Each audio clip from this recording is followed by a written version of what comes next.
The weariness of power, how Trump's second presidency is draining energy from his own movement, and preparing the ground for a quiet midterm revolt. In politics, revolutions rarely end with a bang. More often, they expire with a sigh. The grand movements of history, once propelled by fervor, faith and fury, tend to dissolve not in heroic defeat but in managerial exhaustion. They lose not because their enemies overwhelm them, but because their followers grow tired of carrying them. This is the predicament now facing Donald Trump and the political ecosystem he constructed. As the 2026 midterm elections approach, anxiety is spreading through Republican ranks. It is not the melodramatic panic of impending collapse. It is something more insidious, a dawning awareness that the movement which once defied gravity may now be subject to it. A succession of unglamorous defeats in obscure districts, shrinking margins in safe seats, and faltering turnout among loyalists has exposed an uncomfortable truth. Trumpism, once a machine for generating political energy, is increasingly a system for dissipating it. The party that once prided itself on defying political norms now finds itself trapped by them. A familiar midterm, in unfamiliar form. Midterm elections are designed to humble presidents. Since the Second World War, incumbents have almost invariably lost congressional seats in their first midterm. Voters, having briefly indulged in optimism, revert to skepticism. Campaign promises collide with institutional reality. Enthusiasm cools. Punishment follows. By this standard, Republican unease in 2026 ought to be unremarkable, yet the present mood is different. It is not merely that losses are expected. It is that they are arriving early, quietly, and with disturbing consistency. Long before the main electoral season has begun, the party is bleeding support in special elections, local contests and state-level races, precisely the arenas where organized strength and base motivation normally compensate for broader dissatisfaction. Instead, Democrats are outperforming their 2024 baseline, set by Kamala Harris, by double digits. In 20 special elections this year, their average margin has exceeded her presidential showing by nearly 11 points. Districts Trump won comfortably 2 years ago are slipping from Republican control. Others remain red, but only faintly so. The message is unmistakable: something is misfiring. From insurgency to incumbency, Trump's original appeal rested on a simple proposition: he was not part of the system. He was a battering ram against complacent elites, corrupt institutions and stagnant politics.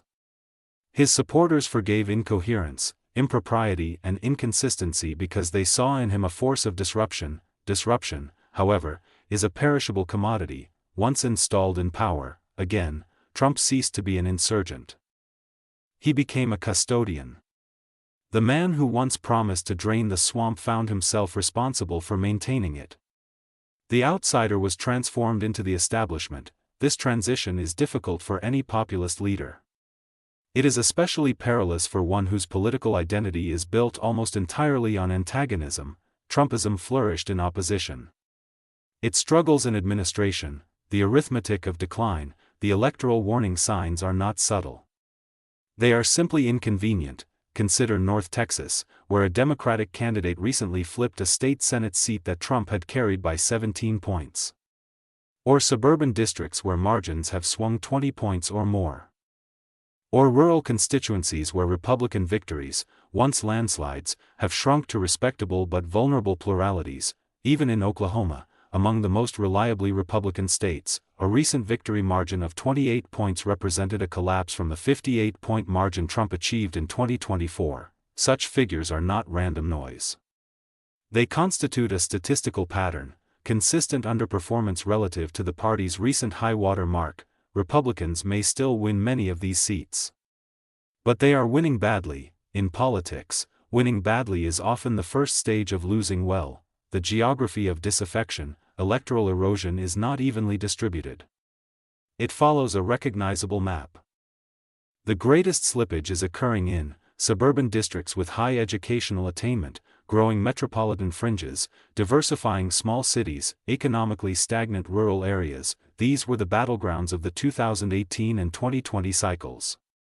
They are now reactivating. Suburbs, once temporarily reclaimed by Trump in 2024, are drifting back to the Democrats.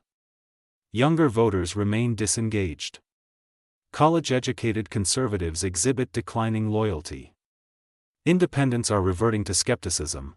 Trump's coalition, once improbably broad, is narrowing. Turnout, the hidden variable. Most political analysis focuses on persuasion. Who is convincing whom? In practice, elections are more often decided by participation. Who bothers to vote? Here lies the Republican Party's gravest problem. Democratic voters are mobilized. Republican voters are fatigued. Internal party assessments now acknowledge a sleepy base confronting a fired-up opposition. This reversal of the post-2016 dynamic is extraordinary. For nearly a decade, conservative outrage provided a dependable turnout advantage. Trump supporters, animated by grievance and identity, consistently outperformed expectations. Today, that engine sputters, rallies remain crowded. Social media remains noisy. But ballots are not being cast in corresponding numbers. The politics of resentment, it turns out, has diminishing returns. Governing without consensus, Trump's second presidency has been characterized by two dominant features: confrontation and volatility. On immigration, aggressive rhetoric and sporadic enforcement actions have pleased loyalists while alienating moderates. Violent incidents at anti-immigration rallies in Minnesota, in which 2 Americans were killed, reinforced perceptions of instability rather than resolve. Approval on immigration has fallen from 11 to -11. On the economy, persistent inflationary pressures, trade uncertainty, and regulatory whiplash have eroded confidence. Trump's approval on economic management has collapsed from 12 to -23. More damaging still is the comparative judgment. Surveys increasingly suggest that voters believe Joe Biden handled the economy better. This is a remarkable reversal. Mr. Biden was rarely celebrated for economic brilliance. That he now appears competent by comparison speaks volumes. The myth of permanent combat, Trump's political style rests on continuous conflict. Every issue becomes existential. Every disagreement becomes treasonous. Every compromise becomes betrayal. This approach once produced spectacular dividends. It maintained constant media attention. It unified supporters against external enemies.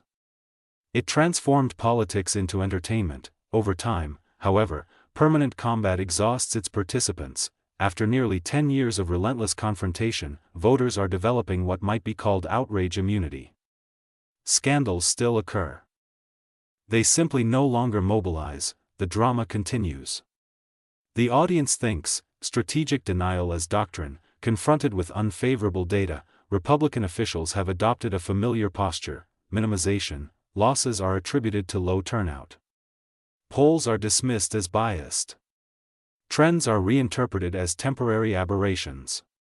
Structural problems are reframed as messaging failures. This is not merely spin. It has become a governing philosophy. Trumpism has trained its adherents to distrust all external information. Hostile media, corrupt bureaucracies, and partisan pollsters provide a universal explanation for adversity. Defeat, when it occurs, is never intrinsic. It is always imposed. Such epistemology is politically convenient. It is strategically catastrophic. A party that cannot diagnose its weaknesses cannot correct them. The Senate as stress test. Republican anxieties are particularly acute regarding the Senate. A year ago, strategists spoke confidently about expanding their majority. Today, they speak cautiously of uncertainty. Several now privately concede that control is at risk. This shift reflects more than arithmetic. It reflects psychology. Senate races are expensive, visible, and candidate-centered. They expose weaknesses that can be hidden in low-profile contests. Underperforming turnout, suburban drift, and donor hesitation are harder to disguise. As margins narrow, internal tensions sharpen. Candidates distance themselves from the White House. Donors hedge. Activists fragment. The Senate is becoming a barometer of systemic stress, a coalition in slow motion. Trump's political alliance was always more fragile than its electoral successes suggested.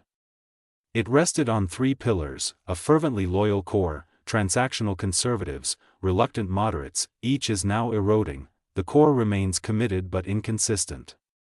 Transactional supporters worry about economic volatility. Moderates see diminishing returns from association. The result is not mass defection. It is quiet attrition. Votes are not switching sides. They are disappearing.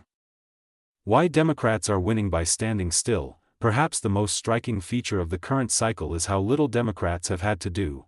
There has been no sweeping reform programmed, no charismatic mobilization, no ideological renaissance. The party's success rests largely on Republican mismanagement.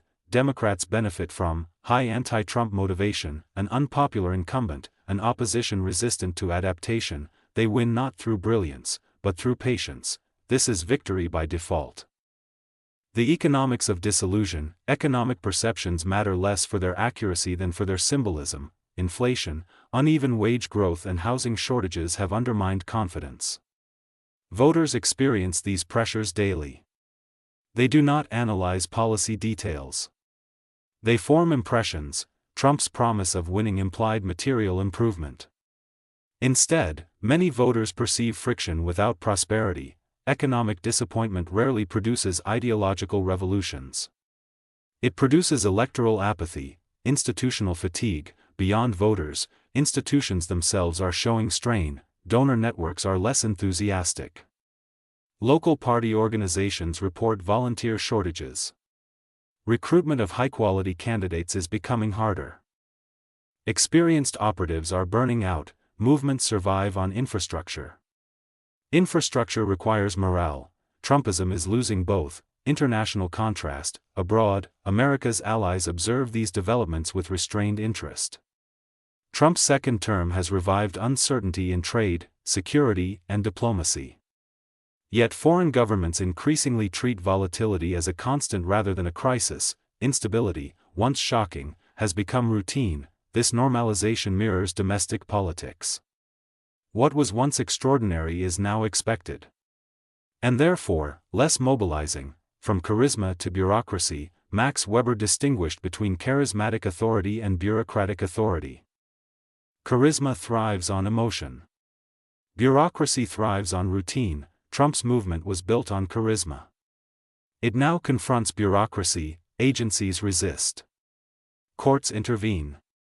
Legislatures negotiate. Policy slows. Supporters grow impatient. Reality intrudes. Charisma cannot easily coexist with procedure. The media environment. Trump once dominated the media ecosystem. Today, he shared it. Fragmentation, fatigue and algorithmic saturation have diluted his influence. New controversies compete for attention. Outrage cycles are shortened.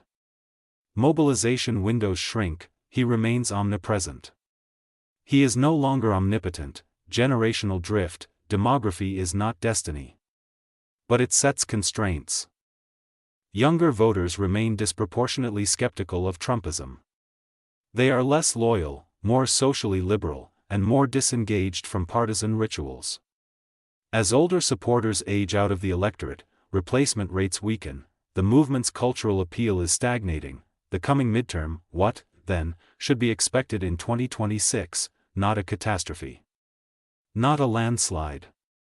Not revolution, instead, erosion. Republicans will likely lose seats in marginal districts. They will defend many strongholds narrowly.